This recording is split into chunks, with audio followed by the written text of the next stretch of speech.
Assalamualaikum warahmatullahi wabarakatuh. Pada video kali ini, saya akan membawakan materi tentang Raja Firaun, ternyata dari Jawa.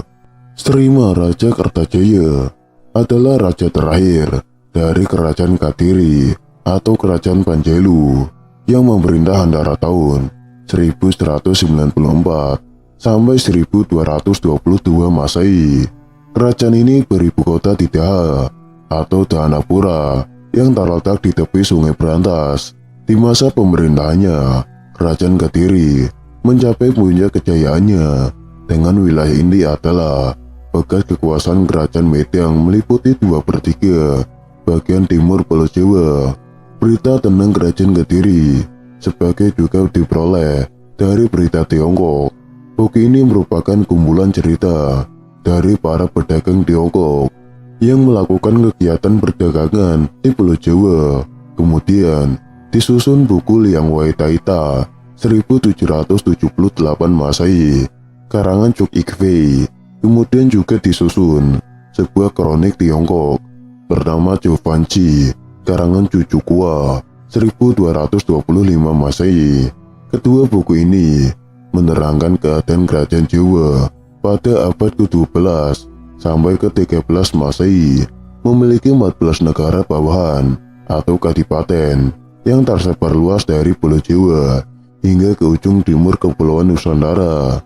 Keberadaan Raja Kertajaya yang merupakan raja terakhir dan terbesar Kerajaan Kadiri adalah dengan ditemukannya cukup banyak peninggalan berupa prasasti-prasasti. Terdapat 4 buah prasasti, yakni Prasasti Galunggung 1194 Masehi, Prasasti Kamulan 1194 Masehi, Prasasti Pala 1197 Masehi, dan Prasasti Wates Kulon 1205 Masehi. Dikeluarkan oleh Raja Kertajaya. Dari prasasti-prasasti tersebut dapat diketahui nama gelar Abhiseka Kertajaya adalah Sri Maharaja, Sri Warmeswara, Triwikrama Watara, Andidita, Srenggalancana, Dikjaya Udungga Dewa. Nama Kertajaya juga terdapat dalam Kakawin Nagara Kertagama 1365, kitab sastra yang dikarang ratusan tahun setelah zaman Kerajaan Kadiri oleh Empu Prapanca, seorang tokoh agamawan di Istana Majapahit. Sedangkan dalam serat Pararaton, Kertajaya disebut dengan nama Prabu Dandang Genis. Konon, dengan kesaktiannya, Prabu Dandang Genis mampu duduk di atas tombak tajam yang berdiri tanpa terluka sedikit pun.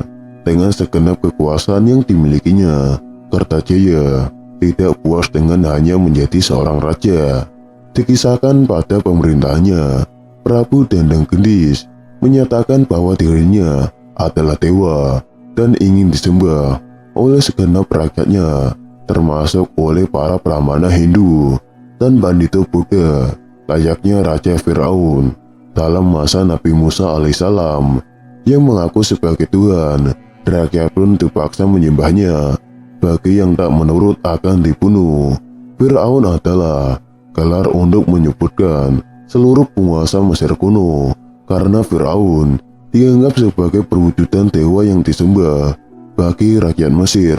Penyembahan ini bertujuan supaya kedamaian kehidupan di dunia dan di alam baka yang merupakan harapan semua anggota masyarakat dapat tercipta. Konsep raja dewa tersebut dipakai hampir semua periode masa Mesir kuno. Berbeda dengan di Mesir, di Jawa tidak ada tradisi menyembah manusia yang hidup walau raja sekalipun. Hanya raja yang sudah mangkat saja yang ditermakan di dalam candi dalam wujud dewa. Aksi sang Adi Prabu Kertajaya yang mengaku sebagai Tuhan itu kemudian ditentang oleh kaum pemuka agama. Para Brahmana pun menolak ketuhanan Raja Kertajaya. Penolakan terhadap pengakuan Raja Kertajaya ternyata berakibat buruk bagi para Brahmana. Mereka disiksa dengan kejam. Bagi yang mengakui ketuhanannya akan dibebaskan dari hukuman. Sementara bagi yang tetap tidak mengakuinya akan disiksa sampai mati, mendapati kelakuan rajanya yang sudah keluar batas kewajaran.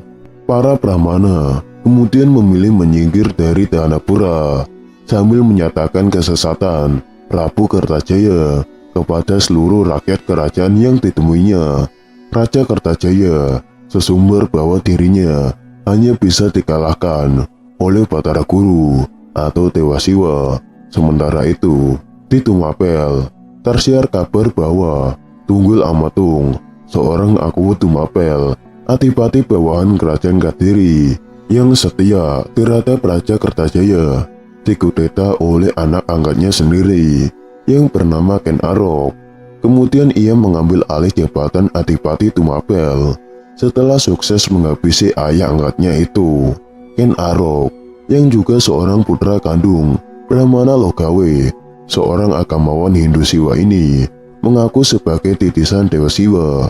Mendapati hal itu, para Brahmana yang sebelumnya melarikan diri dari kerajaan-kerajaan Kediri berbondong-bondong meminta perlindungan kepada Ken Arok. Dengan kecerdikannya, Ken Arok memanfaatkan situasi. Melalui pengaruh ayahnya, Brahmana Logawe, ia mendapatkan simpati dari para Brahmana. Ia berjanji akan melakukan pemberontakan terhadap Raja Kadiri Kertajaya yang mengaku dewa atau Tuhan.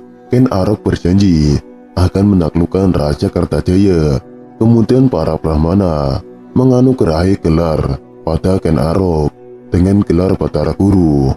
Mulai setelah itu, Ken Arok ditetapkan oleh para Brahmana sebagai titisan dewa.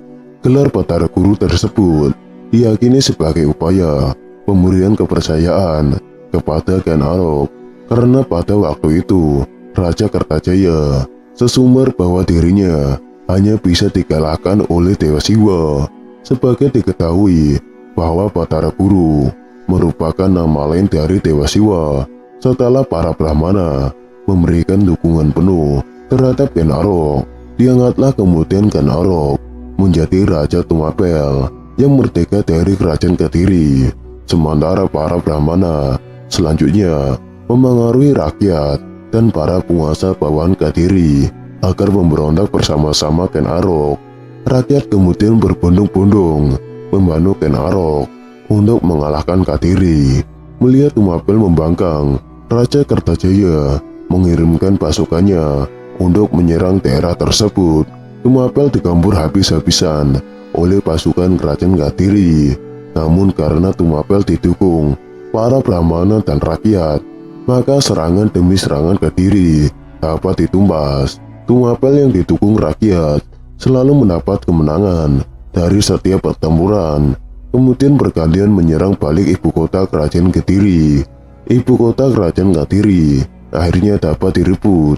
Dikisahkan dalam pertemuan gender, konon Prabu Kertajaya melarikan diri ke Kayangan dan menjadi dewa ketika istananya dikepung oleh Ken Arok. Setelah ibu kota Dhanapura dapat ditaklukkan, secara otomatis seluruh bekas wilayah kerajaan Kadiri masuk kepada kekuasaan Tumapel. Ken Arok kemudian mengubah nama kerajaannya dengan nama Singosari. Meskipun demikian, Ken Arok mengangkat Jayasabha, anak Raja Kertajaya, sebagai penguasa Kadiri selanjutnya. Setelah kedudukan Kadiri yang semula menjadi pusat kerajaan berganti menjadi kadipaten bawahan kerajaan Singosari.